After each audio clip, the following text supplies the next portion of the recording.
सुरभि, मैं समझ सकता हूँ कि तुम पर क्या बीत रही है, लेकिन जिस तरह के हालात हैं उसमें। हालात चाहे जो भी हो अभय, एक झूठ को सच बनाकर हम घर वालों की भावनाओं के साथ नहीं खेल सकते। तुम माई को देख रहे हो ना, कैसे वो इस बच्चे के लिए पागल हुई जा रही है। नहीं अभय, अब हम इस बात को और नहीं छुपा सकते। और छुपाकर हो क्या जाएगा? सच्चाई तो 2-3 महीनों में लोगों के सामने आ ही जाएगी ना। तो फिर हम कर भी क्या सकते हैं सुरभि? इसके अलावा और कोई रास्ता भी तो नहीं है। अरे उन सब की उम्मीदें टूटेंगी तो उन्हें बहुत बुरा लगेगा, इसलिए जो जैसा चल रहा है उसे वैसे ही चलने देते हैं। लेकिन ये कोई हल तो नहीं है ना अभय। क्या हम उनकी उम्मीदों को टूटने से बचा सकते हैं? नहीं बचा सकते। एक न एक दिन सच्चाई सबके सामने आएगी अभय। वैसे भी 1-2 महीने बीत चुके हैं। अभय, उस दिन पकड़े जाने से अच्छा होगा कि हम आज ही अभी सबको सही सही बता दें। सुरभि, बताने के बाद जो होगा उसके बारे में सोचकर भी मुझे घबराहट होती है। क्या करें, कुछ समझ में ही नहीं आ रहा। सुरभि, हम दोनों को समय पर भरोसा रखना होगा। मेरे समय के साथ हर मुश्किल का समाधान निकल आता है। सुरभि, तुम्हें परेशान होने की जरूरत नहीं है। अरे चाहे कुछ भी हो जाए, मैं तो हूं ना तुम्हारे साथ। अरे किसी और चीज का हो या ना हो, कम से कम तुम मुझ पर तो भरोसा कर सकती हो। हम इसी भरोसे पर तो जिंदा है अभय।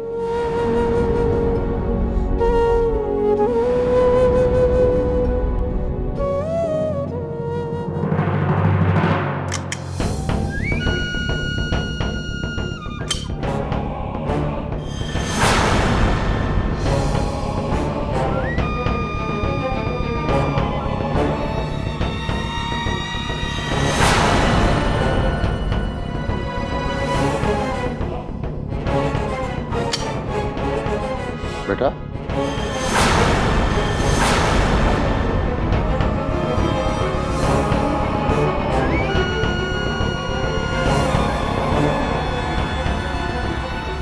मुझे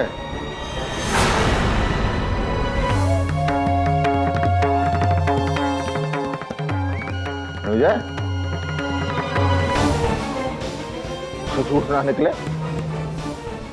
आज हमारा आग का अंगार बुझा बुझा सा क्यों लग रहा है? जरूर कोई बात है कि नहीं? है? आज मार्कंडे सिंह मेरे कंस्ट्रक्शन साइट पर आया था। उसे सुरभि ने यह बता दिया है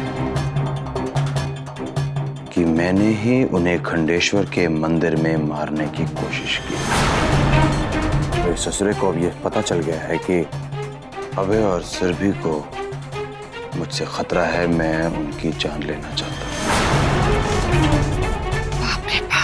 मार्कंडे सिंह ये बताने आया था कि अभय सुरभि अब उसकी हिफाजत में रहेंगे।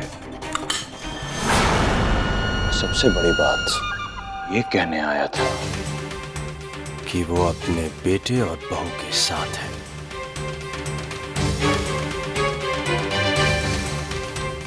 और मुझे फांसी के फंदे तक पहुंचाकर ही दम लेगा। बाप रे बाप, ससुर होकर इतनी नीच हरकत करेगा मार्कंडे। अरे ऐसे कैसे हमरे रणविजय को फांसी पे चढ़ा देगा? तू दामाद है उनका, उनकी बेटी का पति। पैर पूजा की है दरवाजे पे और फांसी लगाएंगे। बाप रे बाप, कैसी अजीब रिश्तेदारी है। तेरी बीवी के मायके वालों ने ऐसा सोच भी कैसे लिया? आज रकिया के पप्पा जिंदा होते तो उनके दरवाजे पे जाके 50 गालियां निकालते। हाँ? अरे मोटी चमड़ी है उनकी, गालियां उन पर असर नहीं करती। अलग ही नस्ल है उनकी। वो जो चाह कर सकते हैं, कुछ भी सोच सकते हैं। अब हम भी मार्कंडे की बेटी के साथ वही करेंगे जो हमारे बेटे के साथ वो करना चाहता है। हाँ। अभी ही अभी मैं रत्ना को घर से बाहर फेंक दूंगा। बस! बैठ जाओ बाबू। हाँ, अरे बोल। सारी मुसीबतों का हल एक तरीके से नहीं निकाला जाता बाबू। जैसे सभी जानवरों को एक डंडे से नहीं हाँकते हैं। अलग अलग जानवर के लिए अलग अलग डंडा, अलग अलग मुसीबत के लिए अलग अलग हल। ये लड़ाई अब अलग तरीके से लड़ी जाएगी बाबू, और इसका हल अलग तरीके से ही निकाला जाएगा।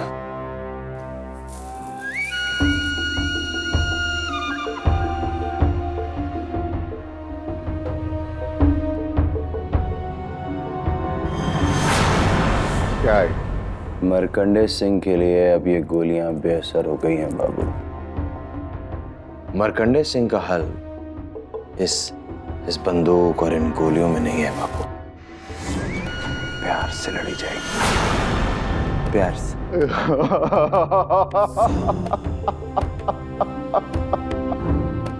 वाह वाह मेरे शेर, वाह।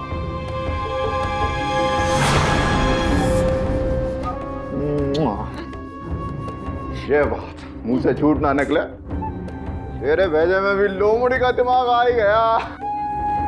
बाबा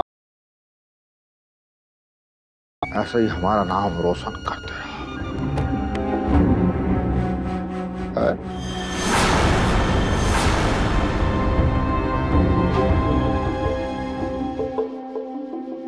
ये मेरी आजादी की कीमत है।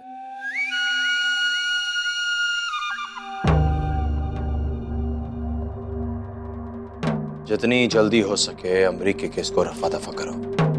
इतना पैसा दूंगा, इतना माला माल कर दूंगा कि तुम सोच भी नहीं सकते।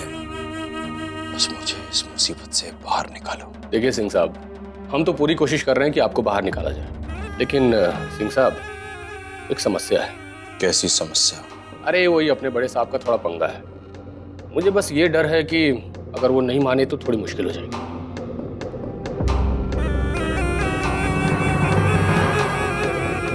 कीमत बोलो।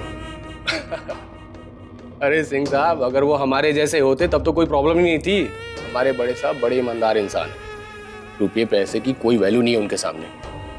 अगर आप करोड़ों भी देंगे ना तब भी नहीं पिघलेंगे वो। तो इस समस्या का हल कैसे निकलेगा? वैसे आप परेशान मत होइए। एक पुरानी कहावत है, हर मुश्किल समस्या का कोई ना कोई समाधान जरूर होता है। अब मैं जैसा आपको बोलता हूँ ना, अब बस वैसा ही करते जाइए। हमारे बड़े साहब रुपये पैसे से नहीं, प्यार मोहब्बत से मांगते हैं। बस फिर क्या, खूबसूरत सा नजराना उनके सामने पेश कर दीजिए, फिर देखिए कैसे उनका साथ मिलता है आपको। साफ साफ बताओ, मैं तुम्हारी बात नहीं समझ रहा हूँ। अरे रणविजय बाबू, आप भी कैसा सवाल कर रहे हैं? हमारे कहने का सीधा सा मतलब ये है, एक सुंदर सी आइटम उनके सामने भेज दीजिए, फिर देखिए आपका काम यूं चुटकियों में हो जाएगा।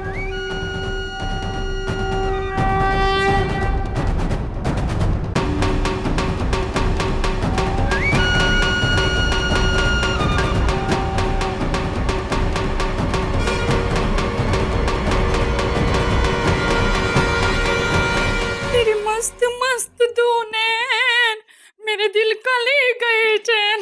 बाप रे बाप, तेरी मस्त मस्त दो नैन मेरे दिल का ले गए चैन।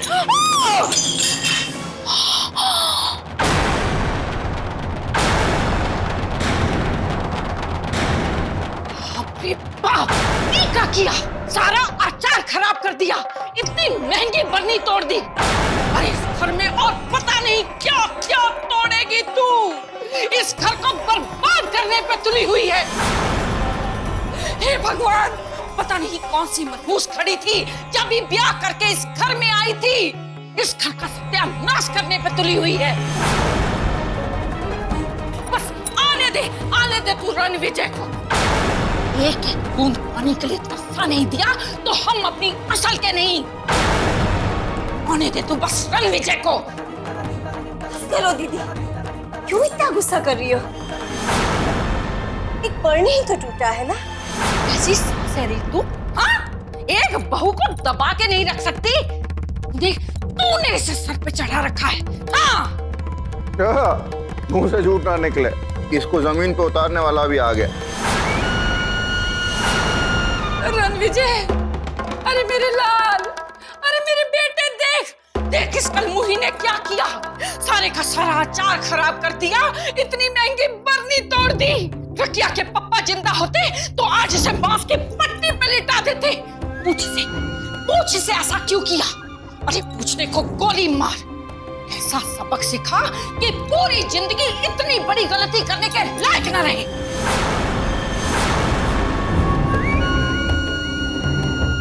जा बता दे इसको आज।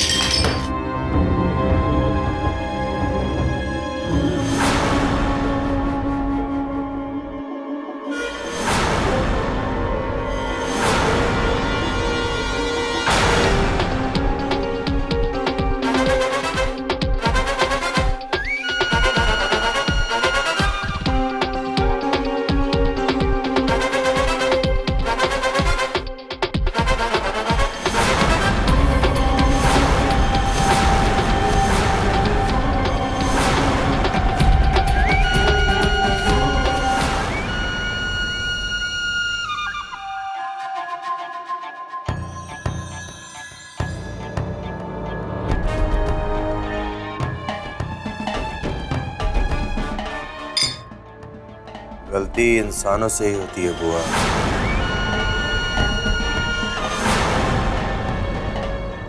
गलती हो गई रत्ना से, इसमें इतना डांटने वाली कौन सी बात है। बरनी तो टूटी है, इससे महंगी वाली लाके दे दूंगा आपको।